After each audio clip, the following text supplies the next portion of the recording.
பிரான்சில் குறைந்த வருமானம் கொண்டவர்கள் மற்றும் குடும்பங்களுக்கு வழங்கப்படும் காஃப் சமூக நலத்திட்ட உதவிகள் எதிர்வரும் ஏப்ரல் 1 முதல் உயர்த்தப்பட்டுள்ளன.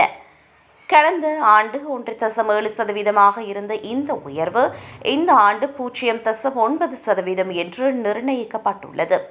இது நுகர்வோரின் பணப்பைக்கு சற்று நிம்மதி அளிக்கும் செய்தியாக அமைந்துள்ளது. முக்கியமாக வருமான ஆதரவு தொகையான ஏரேசா கணிசமாக மாறுகிறது. அதற்கமைய குழந்தையில்லாத தனிநபர் ஒருவர் இனி மாதம் 652.43 யூரோக்களை பெறுவார்.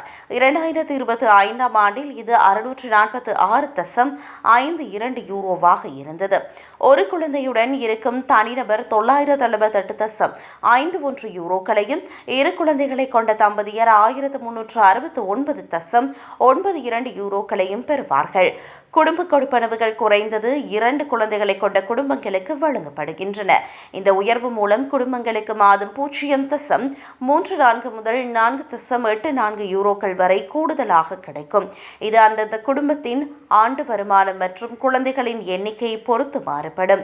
மாற்றுத்திறனாளிகளுக்கான உதவித்தொகை சுமார் 9.30 யூரோக்கள் அதிகரிக்கப்பட்டுள்ளது. பிரான்சில் சுமார் 1.35 மில்லியன் மக்கள் இதனால் பயனடைவார்கள். வேறு வருமானம் இல்லாத மாற்றுத்திறனாளி ஒருவருக்கு முழு வீதத்தில் வழங்கப்படும் மாத உதவித்தொகை ஏப்ரல் முதல் 1042.62 யூரோவாக உயரும். பாடசாலைக்கு திரும்பும் மாணவர்களுக்கான உதவித்தொகையும் சில யூரோக்கள் அதிகரித்துள்ளது. 6 முதல் 10 வயது வரையிலான பிள்ளைகளுக்கு 420.29 யூரோக்களும், 11 முதல் 14 வயதுடையோருக்கு 450.87 யூரோக்களும், 15 முதல் 18 வயது வரையிலான இளைஞர்களுக்கு 466.49 யூரோக்களும் இனி வழங்கப்படும். வேலைவாய்ப்பு போனஸ் உள்ளிட்ட பிற உதவிகளிலும் இந்த 0.9% உயர்வு வழங்கப்படும் என்று அறிவிக்கப்பட்டுள்ளது.